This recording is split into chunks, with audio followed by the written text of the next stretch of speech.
Hello everyone, आप सभी का फिर से स्वागत है आपके अपने यूट्यूब चैनल स्मार्ट स्टडी में। कल वाली वीडियो में हम चैप्टर नंबर 24 और 25 26 ये नहीं कर पाए, तो उसके लिए आई एम सॉरी। लेकिन इस वीडियो में हम अपना 24 25 26 27 ये 4 चैप्टर कंप्लीट करके आज अपना जो क्लास 4th है उन पूरी एनसीईआरटी को ख़त्म करने वाले हैं, ईवीएस वाले चैप्टर को। ठीक है, देखो, वीडियो शुरू करने से पहले कुछ एक बातें बताना चाहूँगी, थोड़ा सा टाइम लेना चाहूँगी। देखो, अगर आपको सीटेट की प्रिपरेशन करनी है, आप नोट्स पढ़ो, आपका काम चल जाएगा। लेकिन अगर आपको केवीएस में भी अपना इसके साथ-साथ प्रिपरेशन करनी है, तो आपको ये एनसीईआरटी बड़ी डीप में पढ़नी पड़ेगी। और ये नहीं है कि सिर्फ ईवीएस की, आपको हर एक जो बुक है एनसीईआरटी की केवीएस के लिए, वो कंप्लीटली पढ़नी पड़ेगी। ठीक है? तो ज़्यादा टाइम वेस्ट नहीं करते हैं। अगर आपको सीटेट पेपर क्लियर करना है, तो इनको अच्छे से देखो, वीडियो को, जो प्लेलिस्ट के अंदर है वे भी, जो अब है वे भी, और जो इन फ्यूचर आने वाली है वो भी। ठीक है, तो चलिए let's start our chapter number 24 class 4th का। चैप्टर का नाम है दूर देश की बात। ठीक है, आज मालू के घर में बहुत चहल पहल है। चिटपन और उनका परिवार 5 साल बाद घर आए हैं। 5 साल पहले चिटपन की नौकरी अबू धाबी में लगी थी। ठीक है, तभी से वे वहीं रह रहे हैं। मालू और उसके अप्पा चिटपन के परिवार को लेने हवाई अड्डे गए। हवाई जहाज के पहुंचने के बाद सभी यात्रियों का सामान उतरने में काफी समय लग गया। आखिरकार चिटप्पन, कुंजुमा और बच्चे हवाई अड्डे से बाहर आते दिखाई दिए। शांता और शशि कितने बड़े हो गए हैं, अप्पा एकाएक बोल पड़े। सारा सामान टैक्सी में रखा और सब चल दिए मालू के घर की ओर। शांता, तुम इतने लंबे सफर के बाद थक गई होगी, अप्पा बता रहे थे कि अबू धाबी भारत से बहुत दूर है। मालू ने कहा, अरे नहीं, हम तो बिल्कुल नहीं थके, माना अबू धाबी यहाँ से बहुत दूर है, पर हवाई जहाज से पहुंचने में हमें 2 ही घंटे लगे। हवाई जहाज बहुत तेज जो उड़ता है, शांता बोली। ठीक है, मलयालम में चिटप्पन पिता का छोटा भाई होता है, ये याद रखना। चिटप्पन कौन होता है? पिता के छोटे भाई को चिटप्पन कहते हैं। कुंजुम्मा, पिता के छोटे भाई की पत्नी, अर्थात चाची को क्या बोलते हैं? कुंजुम्मा। ठीक है, याद रखना। कुजुम्बा कौन होती है? पिता के छोटे भाई की पत्नी, यानी कि चाची को कुजुम्बा बोलते हैं, और पिता का छोटा भाई यानी कि चाचा को चिटप्पन। मलयालम के अंदर क्वेश्चन ये पूछ लिया जाएगा कि चाचा को मलयालम में क्या बोलते हैं, तो चिटप्पन, और चाची को क्या बोलते हैं? कुजुम्मा। मालू ये सुनकर बहुत हैरान हुई। उसे याद आया जब वो अपने स्कूल की ट्रिप पर चेन्नई गई थी, तो उसे ट्रेन में पूरे 12 घंटे लगे थे। लेकिन नक्शे में तो चेन्नई और कोची बहुत पास दिखाई देते हैं। हवाई अड्डे से घर तक के रास्ते में मालू, शांता और शशि ने बहुत सारी बातें की। मालू को याद आया कि वह जब अपने स्कूल के बच्चों के साथ ट्रिप पर गई थी, तो उसे बहुत ही अच्छा लगा। तब वो शांता से भी पूरे सफर की बातें जानना चाहती थी।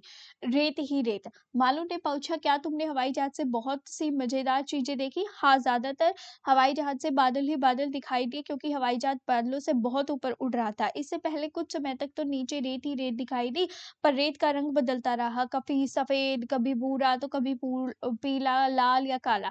कभी कभी उन्हें रेत के पहाड़ भी दिखाई दिए। फिर नीचे जमीन दिखाई देनी बंद हो गई। शांता बोली, इन्हें रेत के टीले भी कहते हैं। शशि ने आगे कहा, मैंने तो केवल समुद्र के किनारे ही रेत देखी है। मालू बोल पड़ी, तब तो तुम्हें आबू धाबी जरूर आना चाहिए। चिटप्पन बोले। चिटप्पन कौन है? चाचा, याद रखने की चीज है। उन्होंने बताया कि अबू धाबी और आसपास के देश रेगिस्तानी इलाके में है। शहर से थोड़ी ही दूर जाओ तो चारों ओर दूर दूर तक रेत ही रेत दिखाई देता है। ना कोई पेड़ है, ना कोई हरियाली, केवल रेत। केरल में बने अपने घर के आसपास की हरियाली और ठंडे पानी को मैं बहुत याद करती थी। अब यहाँ आकर बहुत अच्छा लग रहा है। कुजुम्बा बोली। कुजुम्बा मतलब चाची बोली। बारिश कैसे होती है? यह बात तो शांता और शशि भूल ही गए। वैसे भी रेगिस्तान में बारिश नहीं होती। वहां पानी सचमुच बहुत कीमती है। वहां न बारिश है, ना नदियां है, ना झील है, ना तालाब है। जमीन के नीचे भी वहां पानी नहीं है, चिटप्पन ने कहा। शशि ने बीच में कहा, लेकिन वहां रेतीली जमीन के नीचे तेल होता है, इसलिए तो वहां पेट्रोल आसानी से मिल जाता है। वहां पेट्रोल पानी से सस्ता है, चिटप्पन ने बताया। बातें करते करते सब मालू के घर पहुंच गए। टैक्सी से उतरते ही शशि और शांता आसपास इतने सारे फलों के पेड़ देखकर हैरान रह गए।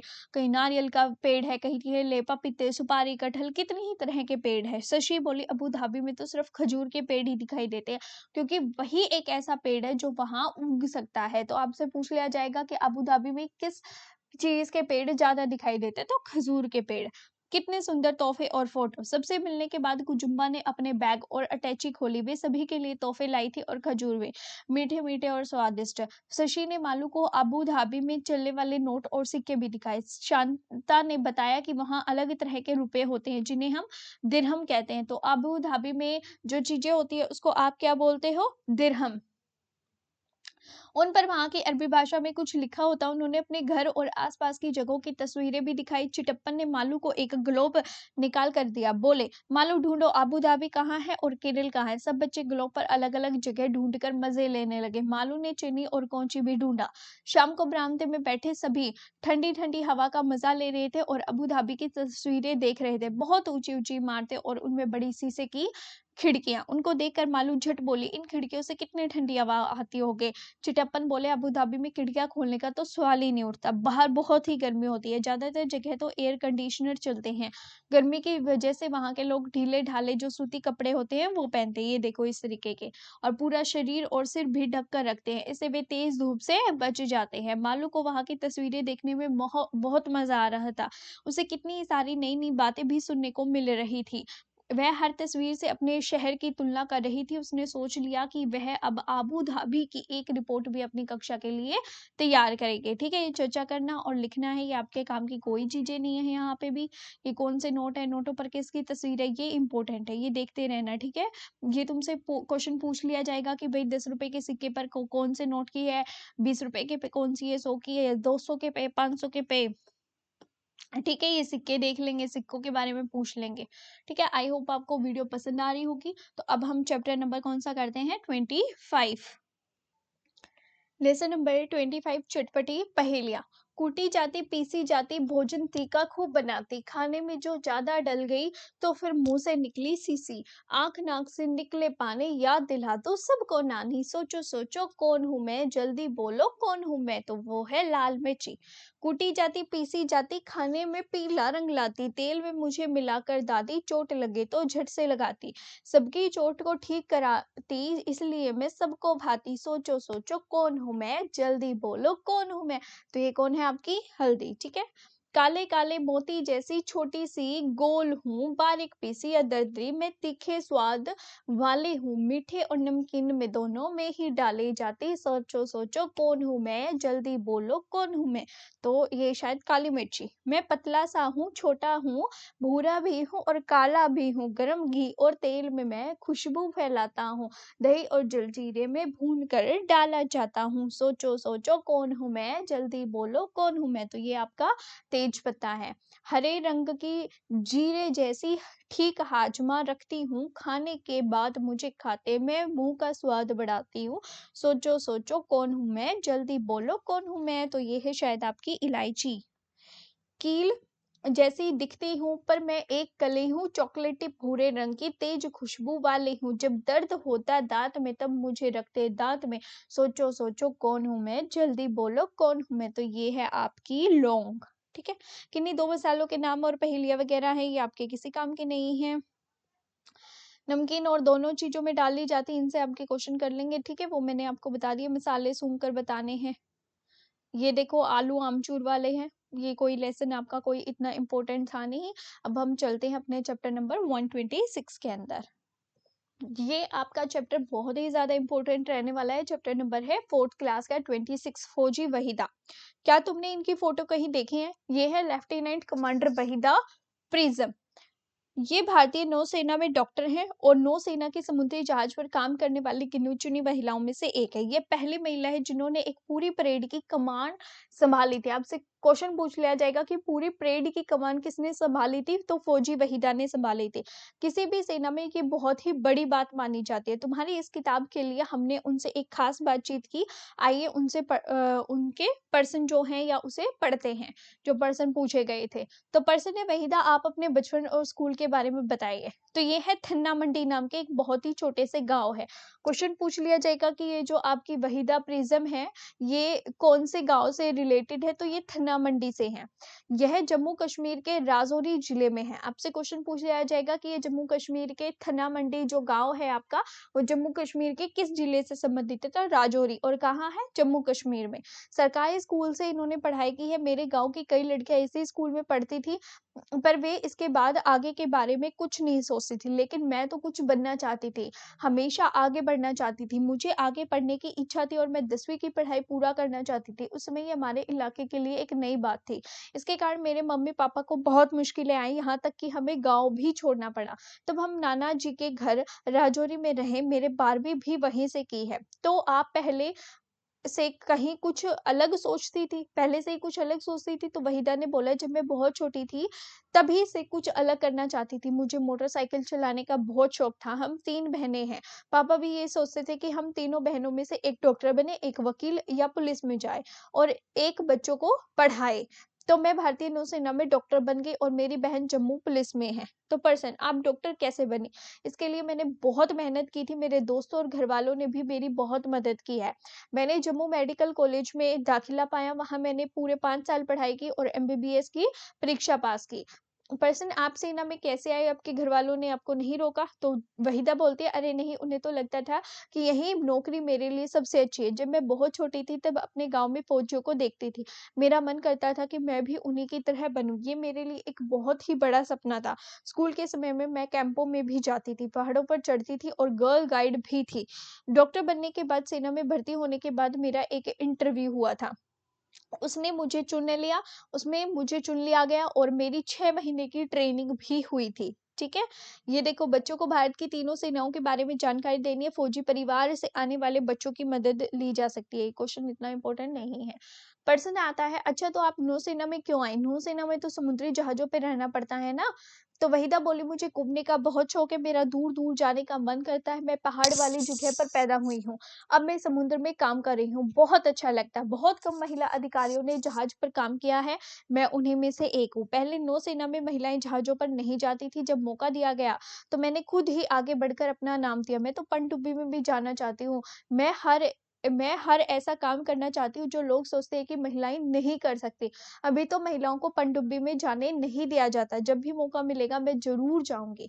पर्सन तो आपकी पढ़ाई, डॉक्टर की पढ़ाई का क्या हुआ? मैं भारतीय नौसेना में डॉक्टर हूँ। नौसेना में काम करने वाले डॉक्टर मरीजों को सिर्फ दवाई नहीं देते, वे तो दरअसल मेडिकल अधिकारी होते हैं। जहाज 3-4 महीने के लिए समुद्र में जाता है, तब मेरी जिम्मेदारी होती है कि सबकी तबीयत जो है वो ठीक रहे। मैं जहाज पर मौजूदा सभी अधिकारियों और नाविकों का चेकअप करती हूँ। इसके अलावा यह भी देखना होता है कि जहाज पर सफाई रहे, कहीं गंदगी ना फैले, चूहे ना आए।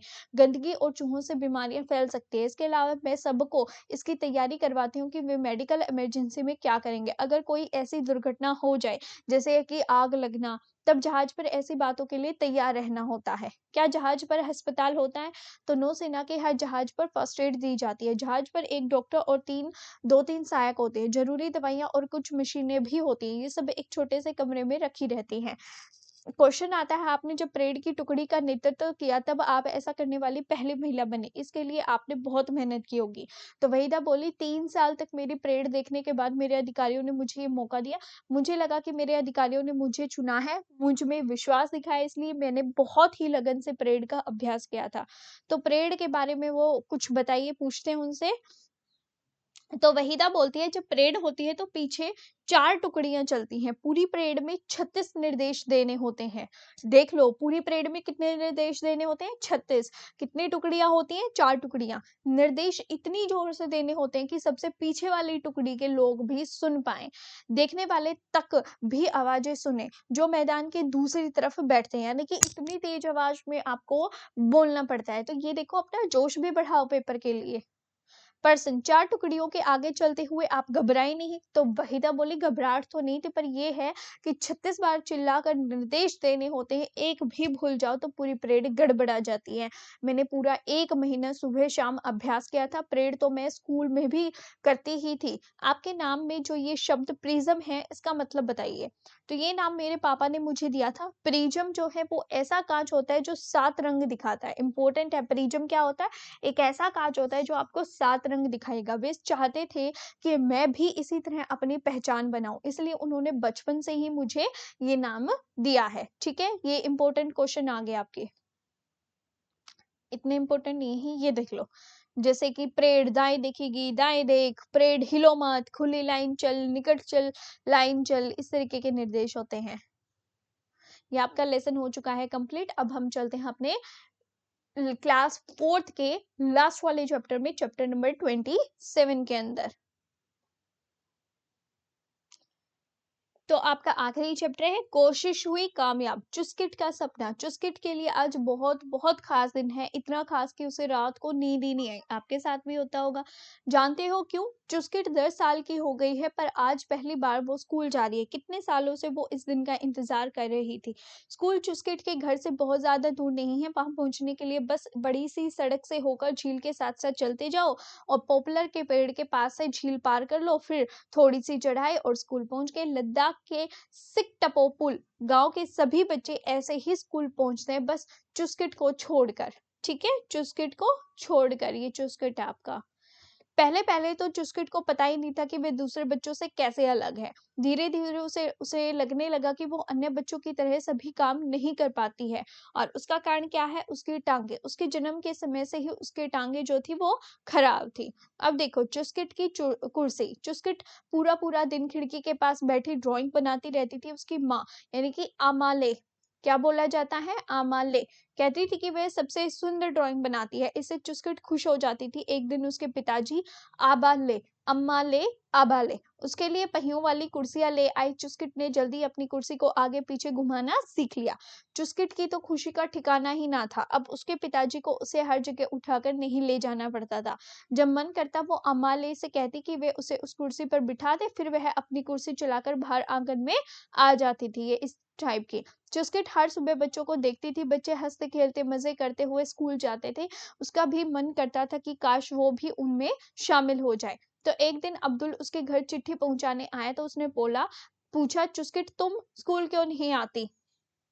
चुस्किट ने बहुत उदास होकर जवाब दिया कि अब्बा ले मुझे रोज रोज उठाकर स्कूल नहीं ले जा सकते, मैं अपनी कुर्सी चलाकर भी नहीं ले जा सकती। स्कूल जाने का रास्ता जो इतना उबड़ खाबड़ जो है, मैं नदी भी कैसे पार कर सकती हूँ? तो अब्दुल ने पूछा, क्या तुम स्कूल जाना चाहती हो? तो चुस्किट का मन उछल पड़ा। वो बोली, क्यों नहीं, क्यों नहीं, मैं भी तुम सबकी तरह स्कूल जाना चाहती हूँ, पढ़ना चाहती हूँ, खेलना चाहती हूँ। तो मैं मेले, याद रखना दादाजी को क्या बोलते हैं? मेमेले। ने उसे उसी समय टोक दिया। वो बोले, चुस्किट सपने देखना छोड़ दो, तुम जानती हो ना ये मुमकिन नहीं है। फिर एक उपाय आता है।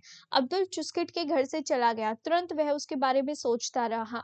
उसने एक बहुत ही बढ़िया तरीका सोचा चुस्किट को स्कूल पहुंचाने का। फिर क्या था, वह हेडमास्टर साहब और सब अध्यापकों के पीछे पड़ गया और अपनी बात मनवा कर ही रहा। अब उन सब का एक ही काम था, चुस्किट की परेशानी को आसानी में बदलना। उन्होंने मिलकर तरीका ढूंढ लिया जिससे कि चुस्किट अपनी पहियों वाली कुर्सी को स्कूल के रास्ते पर चला सके। क्या सोचा? इसके लिए उबड़ खाबड़ रास्ते को समतल करना था। बच्चों की एक टोली उसके घर के सामने वाली उबड़ खाबड़ जमीन को ठीक करने में लग गई। दूसरा टोली नदी के पास वाली जमीन को, परंतु अभी दूसरा कहाँ चला गया? नदी के पास वाली जमीन को ठीक करने में। लेकिन एक समस्या थी कि चुस्किट नदी को कैसे पार करेगी। तो इसके लिए बड़े बच्चों ने अध्यापक की मदद ली। उन्होंने लकड़ी की फट्टियों से नदी पर पुलिया बनाए। बच्चों ने हंसते खेलते खुशी खुशी ये काम किया। वे सभी चाहते थे कि चुस्किट जो है वो जल्दी ही स्कूल जाए। चुस्किट के अम्मा ले और अब्बा ले भी कहाँ पीछे रहने वाले थे। उन्होंने सभी को गर्मा गर्म चाय पिलाई, बिस्कुट खिलाए। वही बैठे चुस्किट के मेमेले यानी कि दादा की आंखों में खुशी के आंसू थे। इसीलिए नहीं कि वे दुखी थे, परंतु इसलिए कि वो बहुत खुश थे। शाम होते होते सारा काम हो गया। सभी बच्चे बहुत खुश थे, पर सबसे ज्यादा खुश कौन थी? चुस्किट थी। उसका सपना अब पूरा होने वाला था।